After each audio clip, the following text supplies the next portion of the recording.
Maybe Snowpiercer had it wrong. Instead of making black gelatinous cubes, they should have just given them the cockroaches and butter to dip it in and been like, hey, it's land lobster.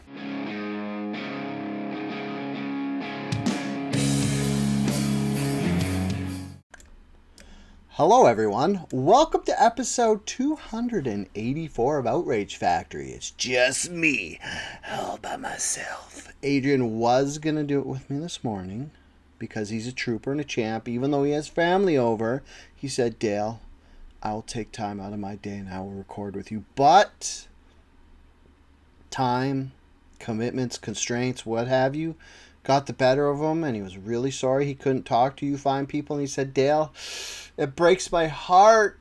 Oh, I'm so sad I can't talk to the fans, but I gotta bow out this time. And I said, you know what, Adrian? That's fine. It's funny because I don't want to bug Adrian about doing this podcast too much because it's like, I feel like he's a deer in headlights. And, you know, like when you're a kid or whatever, you just think you can pet a deer. You're like, I'll sneak up real quietly and I'll pet this deer. And that was like me trying to get Adrian on the podcast for a long time.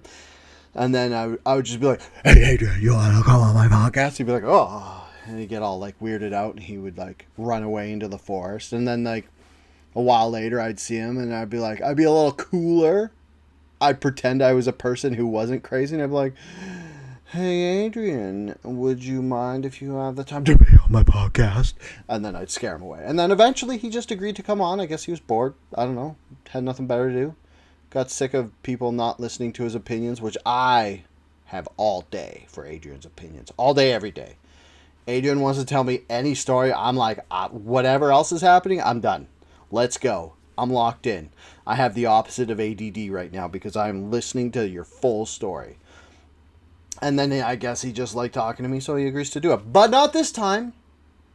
He just has too many constraints. And he's in a band, so he's so much cooler than me because he's in a band and he's practicing for his New Year's Eve show. So I was like, okay, man, that sounds like your life is way cooler than mine, so just do what you do. My only time constraint is I have a toddler. I don't do anything cool, which, to be honest, I kind of use the toddler as an excuse because I don't want to do anything cool because doing cool stuff is very tiring. And I'm tired every day. I've been tired for 2 years. 2 years, 8 months, ever since this child came into my life. I mean, I'm not regretting any of it because my heart's bigger than it's ever been, but I'm so tired. Oh, I'm so tired. People are like, oh, they just like sleep train their toddlers and then they're like little heavenly angels who just sleep all night and don't scream at them and talk back. But I guess this child is half me, so it's going to act half me. And when I ask her to do, I can't even tell her to do stuff anymore because she'll just be like, no, I'm not doing that. Why would you tell me to do that? And that comes from this guy. Straight from this guy. I have like a natural pushback to authority. Doesn't matter what. Even though I know it's for my benefit and it's for my better judgment and makes my life better, I'll still push back because that's who I am. That's just what happened. I guess that's what happens when you're raised in a church and you don't believe what they're telling you. Anyways, yeah. I mean, I feel like that was just 100 years of preamble, but it was only 3 minutes. Cool thing about doing this by yourself is you could see a little clicker, little timer right below when you're talking. So, if you're new to Dale solo shows, what I do is I chop it up because instead of making you listen to me drink, because I have misophonia. And if I'm listening to a podcast and somebody fucking drinks on that podcast, I'm punching a hole in the wall. So, what I do is, every time I take a drink, I stop the recording as a segment, and then I start another one. This also helps me from recording for 45 minutes and then it just dropping, which probably doesn't happen anymore, but I've been doing this podcast for like, gotta be close. Fuck, I don't know. I should probably check. Like 10 years or whatever. But when me and Derek started, we did one episode, I think 7 times because the recording kept getting corrupt and failing.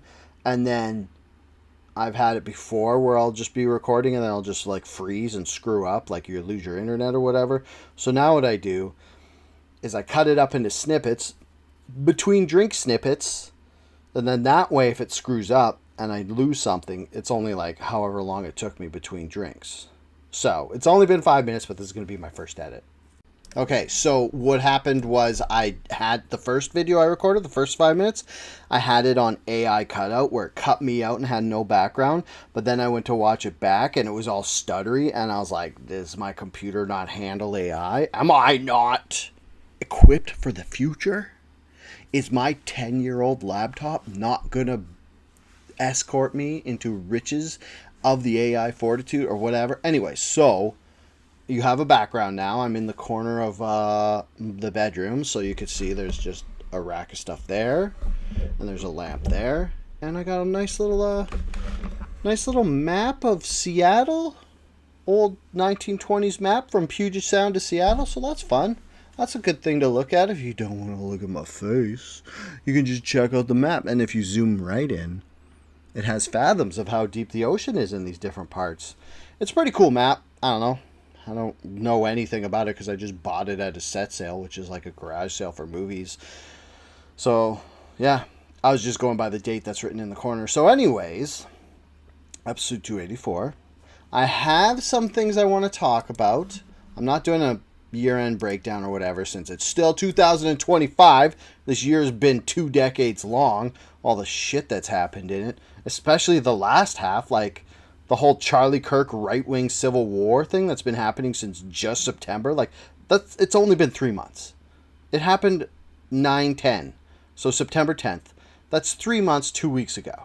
That's insane. All the stuff between like Candace Owen, Ben Shapiro, the whole right wing. And I wanted to talk about that a bit, but I've realized I haven't done enough research on it, and there's a boatload of research. And I don't know, I feel like people keep saying random stuff. It basically, the right-wing Civil War is all the people who think it's okay for Israel to do a genocide or being paid by Israel to say it's okay. They're on one side, and then on the other side you have all the people who are like, yeah, no, that's disgusting. You can't just kill kids. So, if anything, by default, I would be on the side of Dave Smith, Candace Owens, and Tucker Carlson. But I'm not even right-wing. I believe people should have abortions. And I believe in all the LGBT stuff. And I believe in the right to suicide and stuff. And that's very not right-wing. So, but I do like the right-wing podcast because they just say shit and they're not scared of what people's feelings are. And if you've listened to this podcast, you know I say shit. And you know I probably hurt some feelings. And I would probably be famous if I didn't hurt feelings. That's what I tell myself. It's not because I'm bad at podcasting or marketing this podcast or anything like that. It's just because I'm too mean to people. No, I'm not even that mean. It's just I say dumb stuff and swear and make bad jokes. And my glasses are crooked. That's the real reason why I'm never going to be famous. Oh, this is going to drive me nuts. Okay, I'm just going to try not to focus on it. Try not to focus on this eyebrow being higher than this eyebrow. Okay. I'm way off topic. This is why I don't do these by myself. Because I either talk myself off into the desert on a tangent, or I get like looking at my face and I get all like bugged up about it. You know what? I'm just going to cover my face. Then I won't have to look at my face. I mean, if you're listening to this, you won't know what any of that was about. But if you're watching this on YouTube, thank you for watching me on YouTube. And like and subscribe, and I'll be your friend. So anyways, like I was saying, I do like the right-wing Civil War interests me because I like Candace Owens and I like Tucker Carlson and I like Dave Smith. Dave Smith, I don't know if he counts as right-wing because he's libertarian, but I don't know if libertarians consider themselves left or right. I know they're basically like, just get rid of all the government and money will figure it out, and that makes no sense to me because that just sounds like you'd have early 20th century robber barons, or 19th century or whatever. Basically when one oil company owned everything and then they had to the government had to come in and split it up. Like, how is letting the free market decide anything a good idea? Because you'll just get one monopolist company. Like, that'll just go across everything. That doesn't make any sense to me. Anyway, so I'm not libertarian. I'm definitely probably left-wing, but I'm probably in the center somewhere. But that's neither here nor there. So, instead, let's talk about a couple of interesting things I found on the internet. Like this one guy. This is a British one. Oh, I was even thinking about saving this for Adrian because he's British and he like can give me the goods on what happened. Like, is boiling a lobster for Christmas a British thing? Because this guy for The Telegraph UK. Adrian's not here, so I could do all my terrible British accents. Oh man, don't you kind of just wish Adrian had more of a British accent? Maybe we should tell him to. We should send him to Britain just long enough that he gets a little bit more twinge in his voice of the UK motherland. I think that would help the podcast. You know what? How about this? We're going to start a GoFundMe to send Adrian to England so that he can get his little English accent back. Anyways, this guy, Michael Mosbacher, maybe I got that right first try. I'm not going to try it again. The article of the story is boil a lobster before it's too late. It is wholesome family fun. A, no it isn't. You're a fucking psychopath. Boiling lobsters alive is evil and cruel. And even your fucking... Oh, God damn it. God damn it. I already read this article once and now I've got to try through. You know what? You're just going to come with me? I'm going to pause this. Okay, so... I'm trying to sign up for the Telegraph UK website, and I'm linked my PayPal account, which is still a thing, because I didn't want to. You know what? I'll just tell you, because I'm too lazy to get up, get out of the room, and go grab my credit card to put the information in. And PayPal, I could just do with my phone. So, anyways, I'm still waiting for this to happen. It just takes forever to load. Hold on. Okay, God damn, that was annoying. So anyways, I signed up for... I'm now a member. I'm subscribed to the Telegraph UK. You're welcome, Telegraph. Thank Michael Mosbacher just so I could bitch about his annoying article. I signed up and paid money just so I wouldn't look like an asshole on this podcast because I started talking about something and then realized that I had used my 3 free article views on this one article. That's how much I've looked at this annoying article. So basically, the modern trappings of modern capitalism online is I hated something so much I paid money to look at it some more. That's how this works now. Should be my marketing. Maybe I should just make people hate me so much they pay to see me. Oh, could you imagine? That'd be like my boss at work. Okay, anyways, so first of all, Michael Mosbacher, pretty full of himself. And you know how I could tell? Because the way he writes and not the sentence structure, but the words he uses. He uses words I've never heard of. And I went to journalism school. And if you use a word I've never heard of, that means you've been holding that little word in your back pocket waiting to pull it out so people will be like, oh, what does that word mean? Is this guy smarter than me because he uses words I don't know? It just means he reads books and uses words that people don't know on purpose so he can trick people into thinking he's smart, but he just comes off as pretentious. And you know what my number one rule of writing is? Don't let people hate you because you're pretentious. Make fun of yourself so you seem like a peer instead of a better. That's my number one advice for anybody who's writing editorial. Don't make it so people hate you. Because basically, maybe don't listen to me because I just fucking signed up for the Telegraph just because I hate Michael Mosbacher. Maybe make people hate you. Maybe more Dales who do podcasts will sign up for... You're probably pretty famous. I'm guessing the Telegraph is famous because I've heard of it before. And I'm over the pond. Anyways, so this is how this article starts. On a gloomy winter night, there is no quicker way to evoke a sunny seaside holiday than boiling a live lobster. Okay, what? Sunny seaside holiday? I'm not like, hey, let's go to the beach and boil a lobster. Like, can you think of a... I mean, I guess I'm just not a lobster guy because I don't like eating bugs. I can't eat shellfish because I have gout. 2, I was too poor growing up to eat lobster, so I never developed a taste.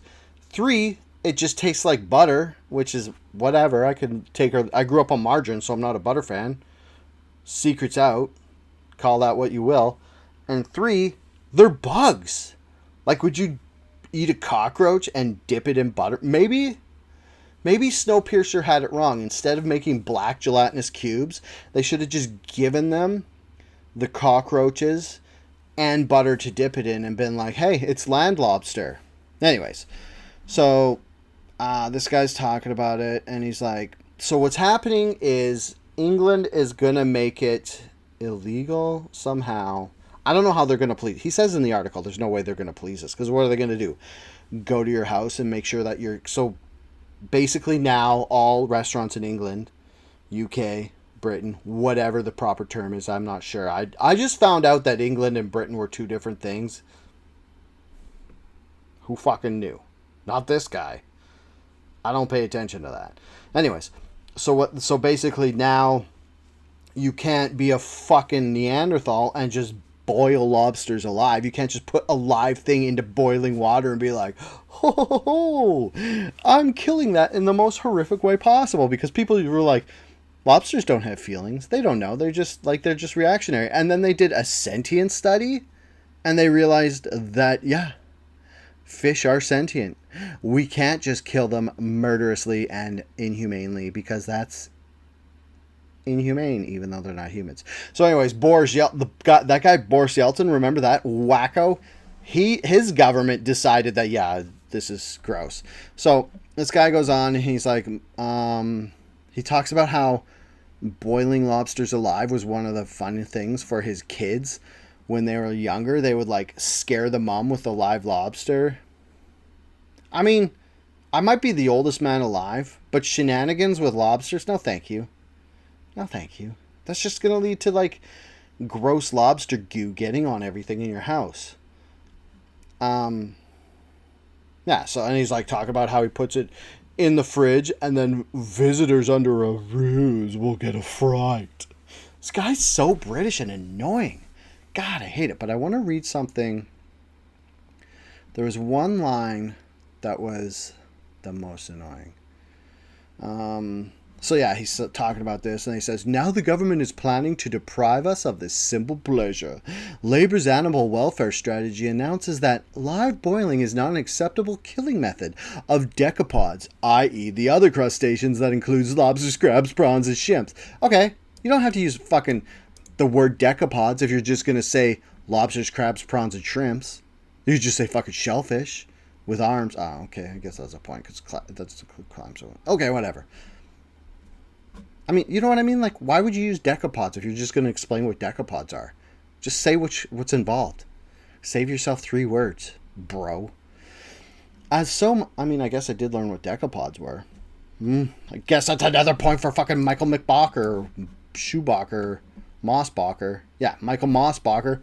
Point 2, I guess. You got me to sign up for the Telegraph, and you taught me fucking what decapods means. Good for you. I'm probably going to stop hating this guy. He's just going to fucking make me so annoyed I'm going to have to respect him by the end. Yeah, as with so much that this government gets wrong, the groundwork was laid by the conservatives.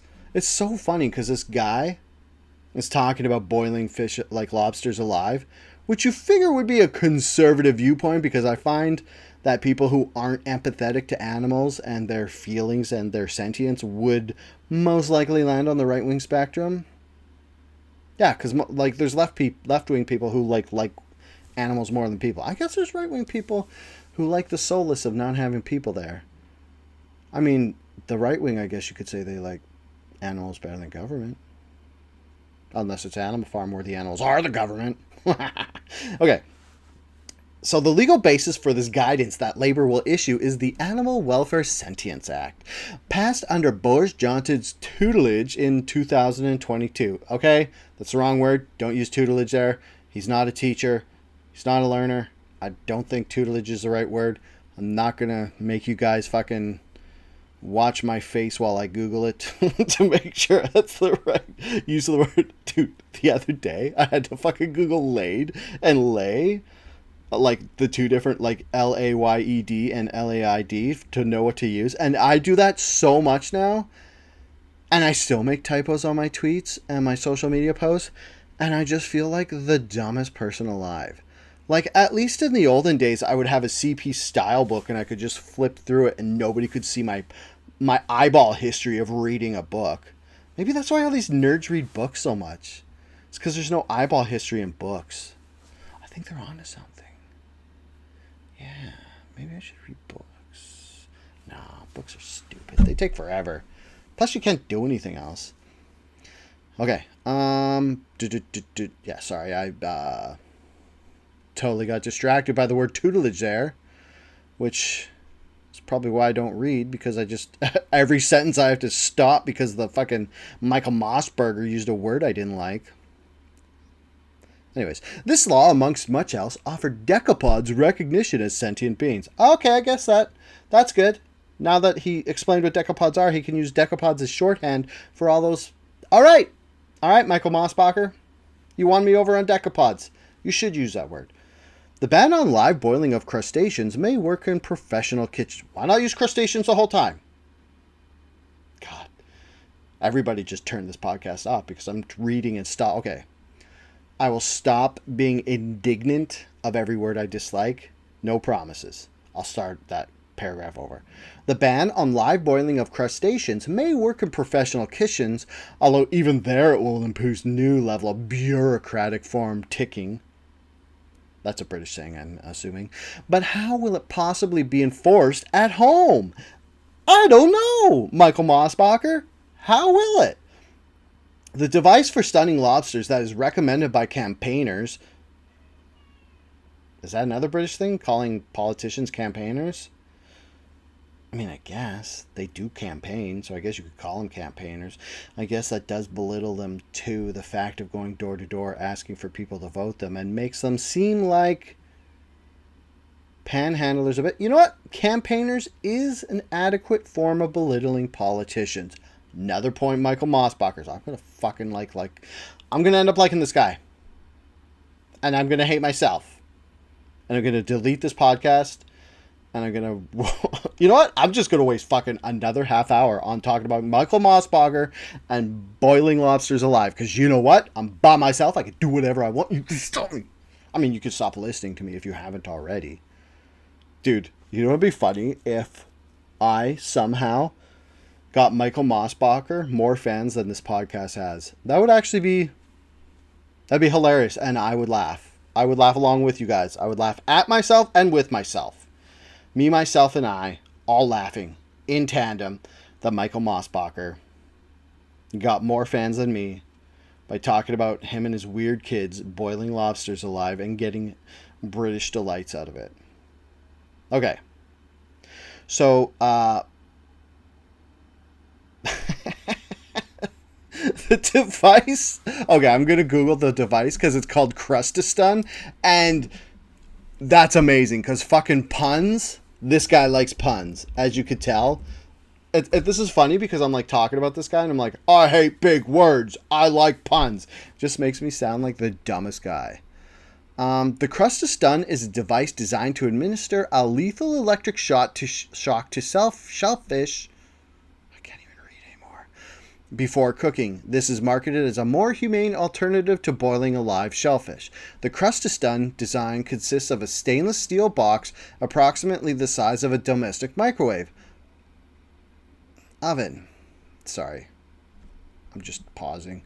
Containing a tray with a wet sponge and an electrode.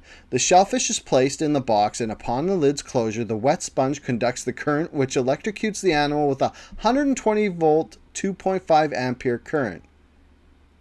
Oh my God. So you stop boiling these fucking lobsters alive and you have to give them the electric chair?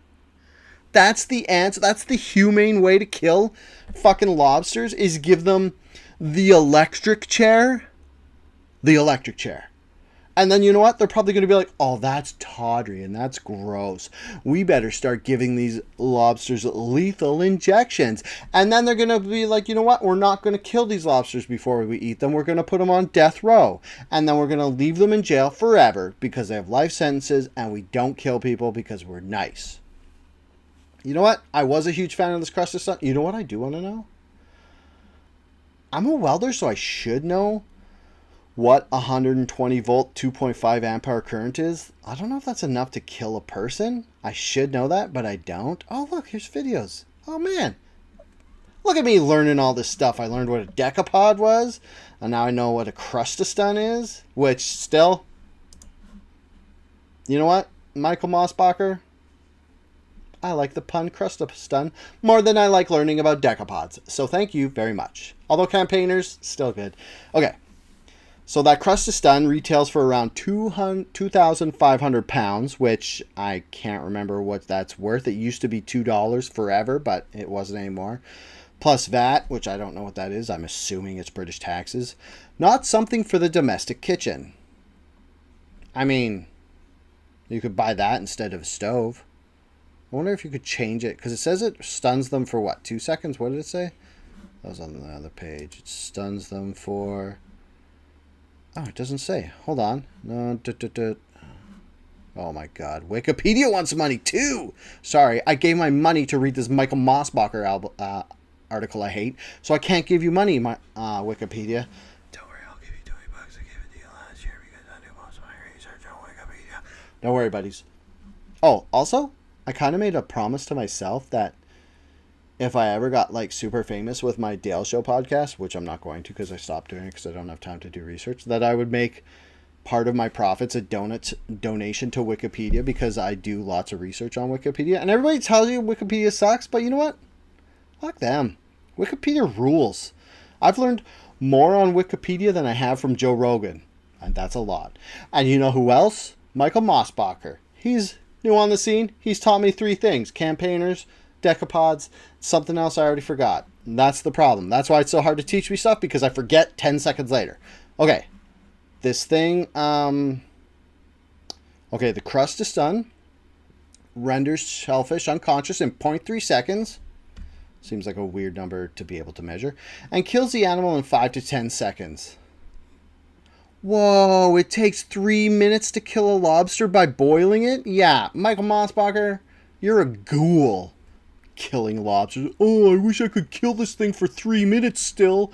Oh, my little boys, they scare my wife with it, and now they can't kill it for an excruciatingly long time, and now they have to kill it very quickly and humanely. Ooh, I'm so mad at the campaigners. I'm Michael Mossbacher. I suck. And Dale paid money just to read my article, so I'm actually not that bad. Okay. Others supposedly... Okay, so the article keeps going. And he talks about other humane ways to kill the... I always thought that they like started stabbing him in the back of the head. She's like, you like that, lobster? You want to boil to death, or you want to get shivved in the junkyard of my kitchen? Ha-cha, ha-cha. I don't know why this guy's so horny to boil fish. I mean... And then he starts talking about how the shellfish are exported. In any case, nearly 90% of all shellfish landed in Britain is exported. And that's a good point, but that's in the middle. It's the same paragraph where he introduces the crustastun. He's like, oh yeah, by the way, 90% of our shellfish are exported. Bro, that's a different line of thinking. That's a different paragraph. Here's another hot tip. If you're going to talk about killing fucking lobsters by electric chair and then talk about how much of your domestic fish market is exported, start a new paragraph. That's a different line of thinking. You don't want to confuse, like, I don't know, there's readers out there who start reading a paragraph and they're talking about the sweet electric chair for lobsters, and then they end up with the domestic fucking stats for fish, and they're like, wait, what the fuck, did I miss something? How did I get here? Did I just hop? Did I pop over on something? What's going on? Okay, what? So then he goes, all things considered, is lobster boiling an issue that should concern our lawmakers? Well, yeah. Since they passed a law saying you can't, it should be an issue that should concern your lawmakers or campaigners like you said before. Let's see. And then he talks about how much it costs to fucking eat a lobster. Yeah, sure. Oh. Shout out to Canada. He goes into saying that most of the lobsters come in Britain. Hold on.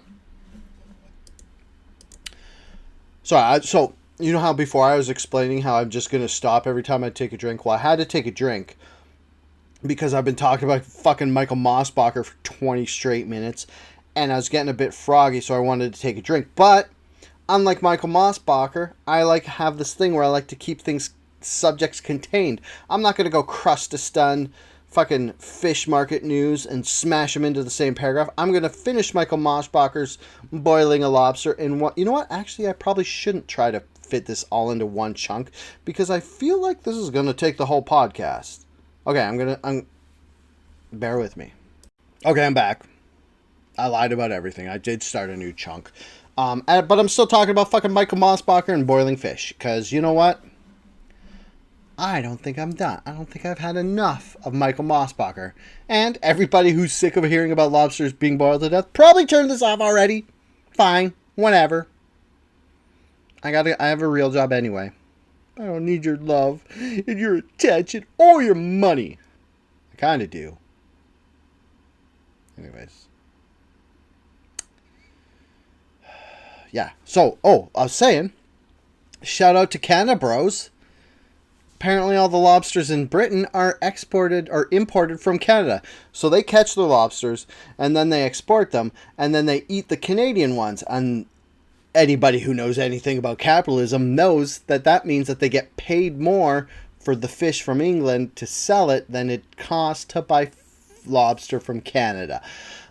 I don't know what that means. I'm not a lobster scientist, obviously. I'm not one who's accustomed to eating them, like I explained before. So I don't know why Canadian lobsters would be cheaper to buy than it is to just eat your own supply. It says, it is a shame that a product can still come in at a lower price when flown across an ocean that plucked from the Channel or Irish Sea. Yeah, I mean, I guess so. Maybe you shouldn't have such diva lobsters that cost so much. British lobsters are less expensive in the summer, seasonally undercutting their North American rivals. Oh, you know what this is? It probably means that there's less lobster catching in the winter because Britain is cold as fuck and the water's cold as fuck. And then in Canada, something about the jet stream makes the East Coast water warmer so you can still catch lobsters. So it's only cheaper to get lobsters from Canada in the winter if you're in Britain. Dude, I did not expect to learn this much about the lobster market. I'm starting to get more angry at how much inadvertently I'm learning about lobster markets than I am about this whole guy's whole article. Because of the tiny amount of space in my brain that I have to hold information that isn't my friends or family's birthdays. It isn't history, some of it. It's like conspiracy history a bit. Video game facts, sure. And now fucking lobster fucking farming operations. The lobster relationship between Britain and Canada. Cool. Thanks, Michael Mossbacher. Now that's in my fucking head. There goes song lyrics from my early 20s. Never get those back. Won't even remember what song to go listen to again. Oh my god. That's it? Do yourself a favor and treat yourself to a live lobster before it is too late. You won't regret it. You know what, Michael Mossbacher? I'm not going to boil a live lobster. I'm not going to do that because that is, one, immoral. Amoral? See, that's another thing I would fucking Google. Immoral versus amoral. Oh, I think amoral means lack of morals and immoral means it's like bad morals. There you go. Slight difference. Fucking thing I had to learn. Fucking Michael Mossbacher. Sorry. Now that I've, okay, so, Okay, anyways. So, yeah. Apparently this guy's... all that. Half an hour later. Yeah, Michael Mossbacher wants to boil fish, and he's not allowed to anymore. So, you know what? Michael Mossbacher? I'm going to be a full Karen. I'm going to call the police every day and tell them you're boiling fish because you're gross. I'm like, go to Michael Mossbacher. What's 911? Britain's version of 911? Yeah, hi. There's this guy named Michael Mossbacher. Yeah, I don't know where he lives. He lives in England. It's not that big. It's like half the size of British Columbia. Yeah, I'm sure you can find him. You probably know him. He's pretty famous. He's a Telegraph columnist, article writer. Maybe this is just a submission. I don't know. But he's in the Telegraph. You should know who he is. Anyways, go to his house, and if it smells like dank, boiled ocean, he's breaking the law. He's boiling a lobster. And you know what? I don't think he's using the crust to stun. And he definitely didn't teach himself how to fucking shove a lobster right in the back of the neck to do it humanely. Michael Mossbacher, you're a villain. You know what? The worst thing about this whole thing is after signing up for the Telegraph UK for trial month, I think I get a free 10-month trial. I don't know what I got a trial. I'm going to forget to unsign, and I'm going to end up paying for like articles I never read. That was like when I signed up for the Globe and Mail. I was like, oh, it's $2 a month. And then I was like signed up for it for a year and a half, and I read 2 articles, and I was like, I mean, it was only like $36, but still, I read 2 articles. It's $18 an article. Thanks, Globe and Mail. Maybe I should just start paying more attention. You know what? I'm going to leave this tab open, and then next time I come on my computer, I'll be like, why is this tab to the Telegraph open? And then I'll be like, oh yeah, so I remember to cancel it because my brain is so full of Michael Mossbacher fucking lobster information that I won't remember to delete this. So I'll leave it open, and then I'll see that, and I'll probably just be like, oh, that's because I was talking about it on the podcast. I'll close it without deleting it. But I hope I don't. Okay. So I've been doing this for what? 25, 30, 36 minutes. Okay, I got about 20 minutes. Let's see. Couple things I want to touch on. Probably not going to go in depth as I did on that lobster article because I don't think you guys have the patience for it. But also, the states like okay, here, let's open this up. Hopefully I don't have to fucking... Dude, wouldn't that be hilarious if every article I open up, I have to just like sign up? Oh my god. I cursed myself. It said CBC. I'm on CBC, which is free. And they're like, finish your profile, because I guess apparently at one point I started it. Because I guess I wanted to watch CBC Gem with commercials, but I couldn't do it. I can't go back to TV with commercials. Are you crazy? Now that I'm on the stream, I'm a streamer guy. Going back to TV with commercials is painful. Painful. Anyway, so the U.S. proposal is demanding 5 years of social media history from certain visitors. Pretty much none of us Canadians will have to do that because we're all, I don't know, even though Trump hates us, we're all buddies. But it's okay. So as part of a continuing crackdown on U.S. borders, the Trump administration is now considering placing stricter requirements for entry on citizens of some visa-exempt countries. The beefed-up regulations proposed by U.S. Customs and Border Protection would, in part, require visitors from those countries to submit 5 years worth of social media information. This is one of those things, this is one of those stories that every fucking conspiracy theory / freedoms and everything podcast and friend I have freaked out about. But you know what? I'm fine. I want this to happen. I want to go. If this happened, I would take a trip I wasn't planning on to go to Blaine, just drive right across the border, just to Blaine, turn around and come back. And you know why? Because I want to sit in a little dank room. I want to be pulled out of the lineup, pulled out of my car. I want to be sat in a room with a border agent, and I want them to go through 5 years of the memes I posted. I want them to see every meme that I posted in 5 years just so I can watch their face and see if those memes are indeed as funny as I thought they were. Or not.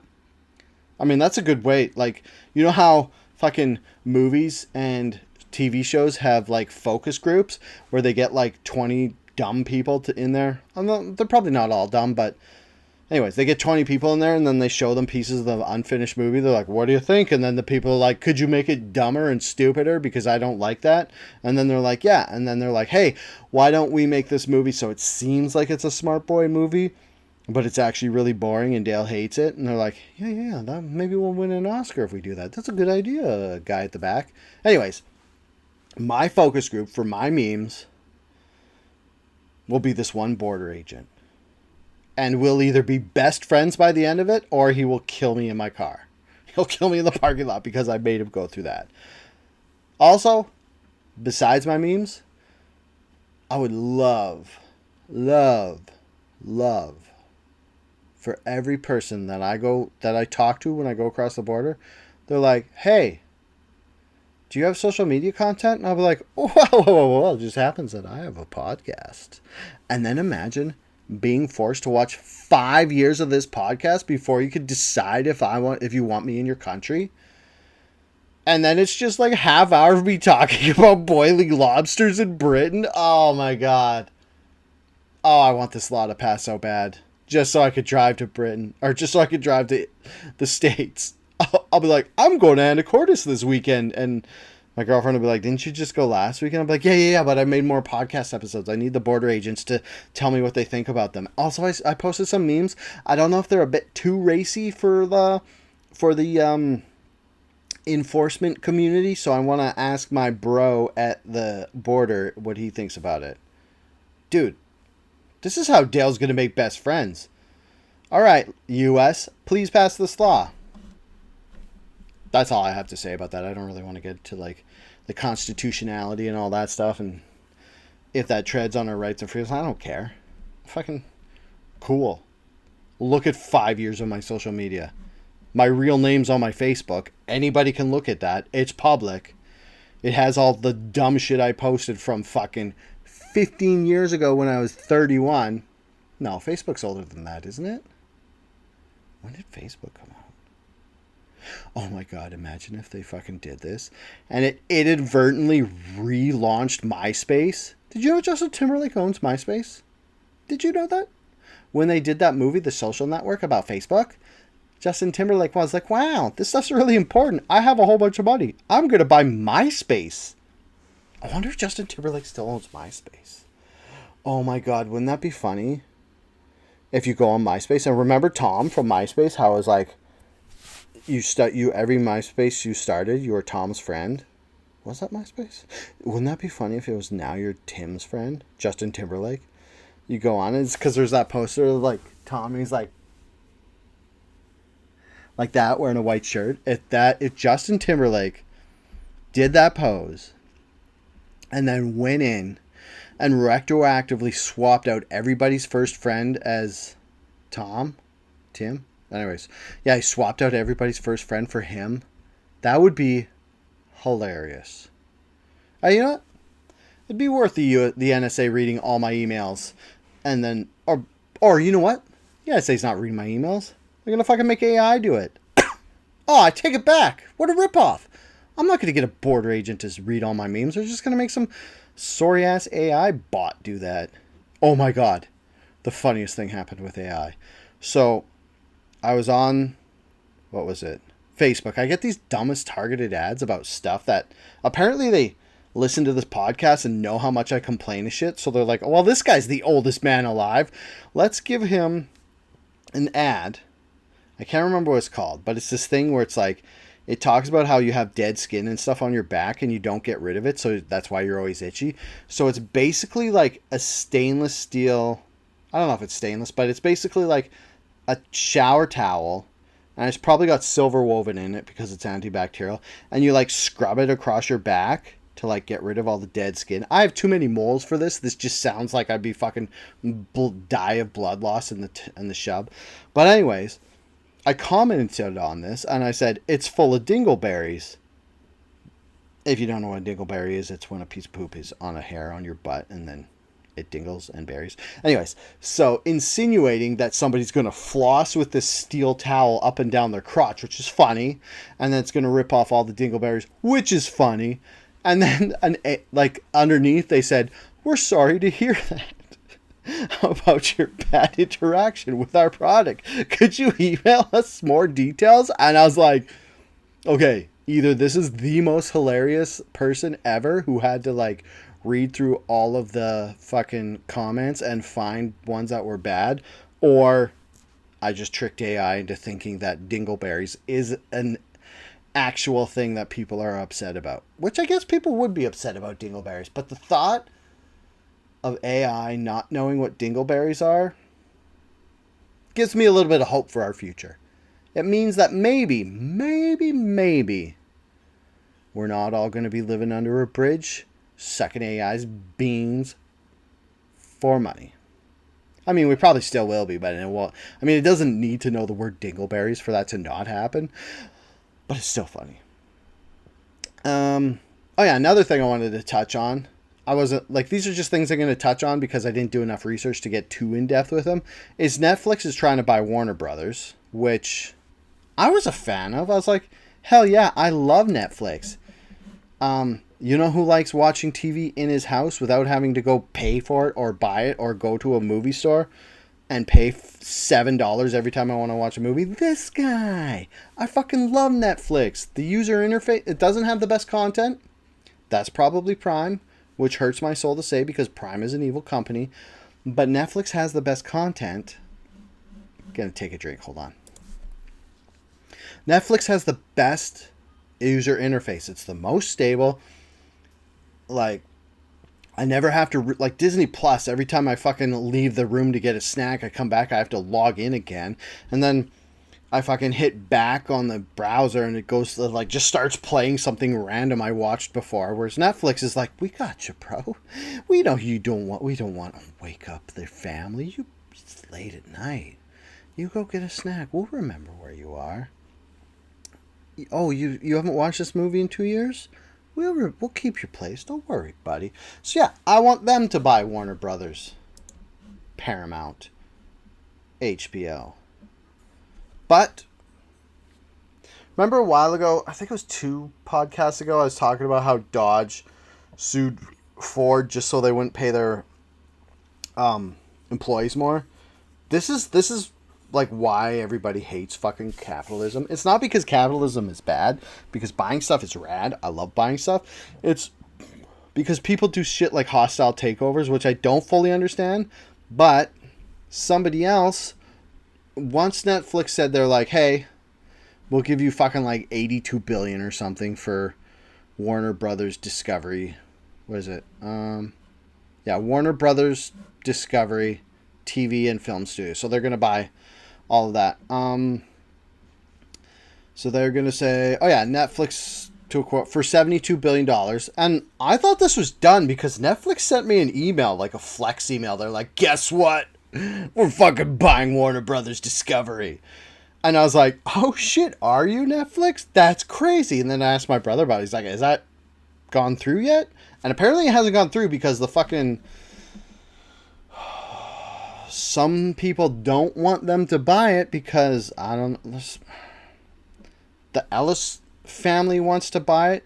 So, Paramount, Skydance, I don't even know what Skydance is. I think that's a British country. So, the company that owns, whoever owns Paramount Skydance, they launched a hostile takeover bid of $108 billion.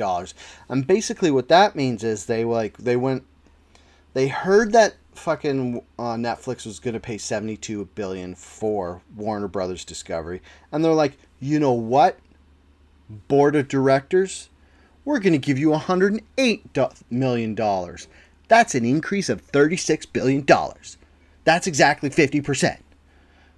We're going to give you a 50% increase on your payment that Netflix would. And you know what? Legally, The board has to do that. The board has to agree because the board's main concern is making the members money.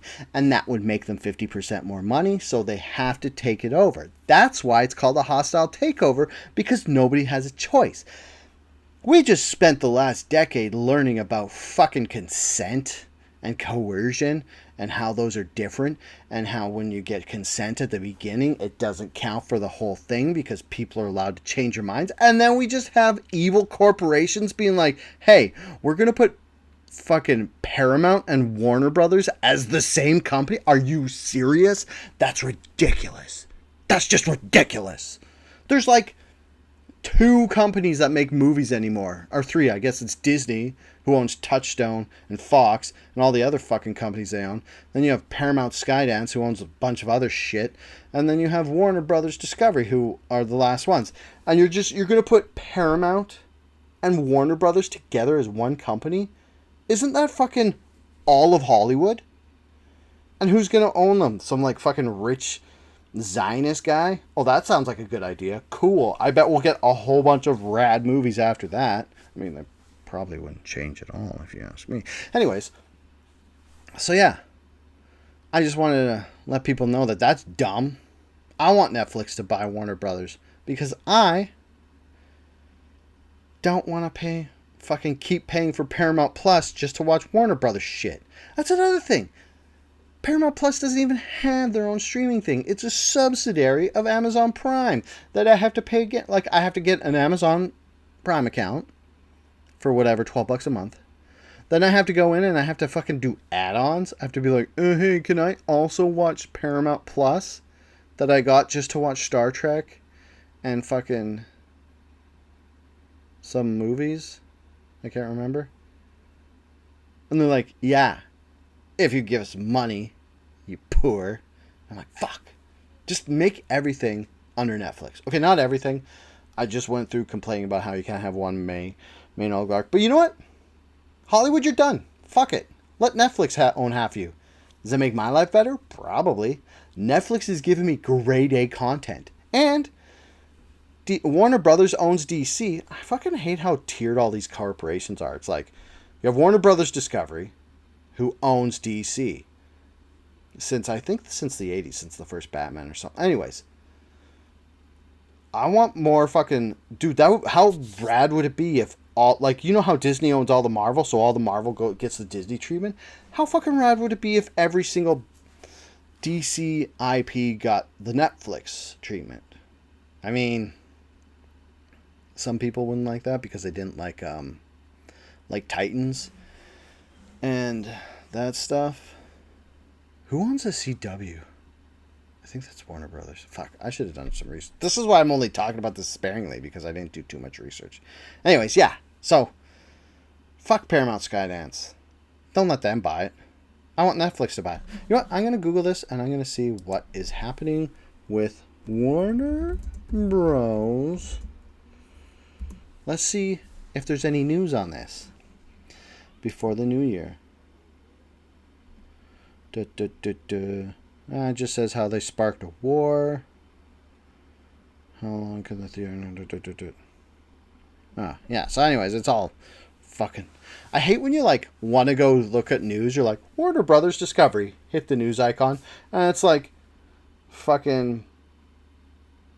Jim Cramer, who's a stock guy. You're like, fuck, I don't care. And then it's like, they're talking about stocks and the market. And you're like, I don't care about the stocks and market. Fuck. Okay, anyways, that's my whole spiel.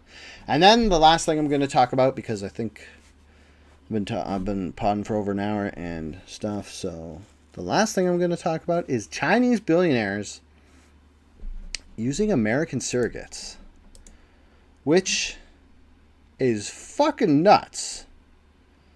And the amount of fucking nuts this is something that I need Adrian Mack for with his conspiracy guru. You know what?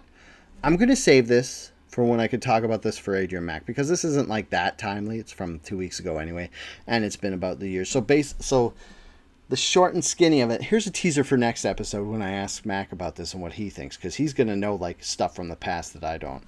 So Chinese billionaire create... the fuck? I'm covering my thing. Chinese billionaires create mega families through U.S. breeding program, which, I don't know, that sounds crazy. So what happened was, allegedly, Chinese billionaires are using American surrogates to create mega families of more than 100 children. Wealthy businessmen have effectively used lax U.S. surrogacy laws to create breeding programs with the intention of creating an unstoppable family dynasty, the Wall Street Journal reported. At least one has been inspired by Elon Musk, the Tesla billionaire, who allegedly refers to his 14 children as his legion to fight declining birth rates. Sorry, I kind of was reading this and I hope it gets to the point, but it went into the weeds. And I basically dragged you to the weeds for no reason. The U.S. has a hotspot for birth tourism because domestic surrogacy is illegal in China, meaning some are spending up to $200,000 per child for a process that involves shipping their genetic material abroad. Eyebrows. Genetic material, you say? How do you ship this genetic material abroad? What does Michael Mossbacher think about this? Is Canadian genetic material going into Britain for families to eat over Christmas? Is Michael Mossbacher mad because he's boiling live genetic material and it's from Canada instead of being the British stuff that stinks and has crooked teeth that he wants? So it just basically says Expo, or reclusive billionaire who made his fortune making fantasy video games and calls himself China's first father. Weird. Claims to have over 100 children. In 2023, a judge... So anyways, I just wanted to talk about this because it's fucking crazy. And just, let's do a little mental exercise. What do we think would happen if one Chinese mega rich guy had 100 kids who, hey, by the way, they become U.S. citizens because they're born in the U.S.? Maybe this is why Trump is trying to, overrule that part of the Constitution. Because it's like, oh, what the fuck is it called? I think it says in here,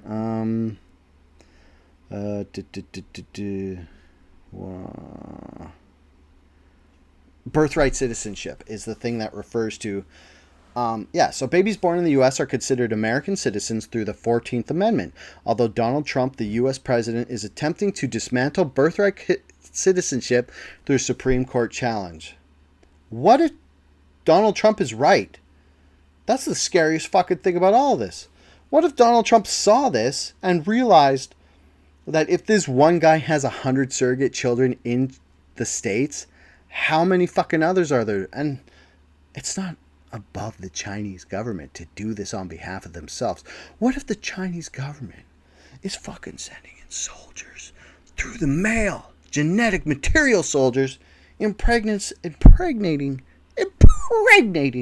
fine, wholesome American women, giving them $200,000, life-changing money? That's like 2 years of work. And then they just have these all these children, and then they fucking send in Chinese spies to indoctrinate them. Oh my god, this is half a nightmare and half the best sci-fi fucking setup ever. Okay, I'm not going to talk about this anymore. I want to talk to Adrian about this because this just turned into the greatest novel series ever. Yes. All right. Thank you for sticking it out with me if you stuck it out this whole way. And if you're gone, fuck you. You're not going to hear this anyway. But if you're still here, I love you. Thank you for staying. Thank you for paying attention to me. I'm like one of the old gods. My vitality directly reflects and is affected by how much people believe in me and like me. Wouldn't that suck if you could only be alive as long as people liked you? I would have died in my teenage years. Anyways, that's it. Till next time, stay angry.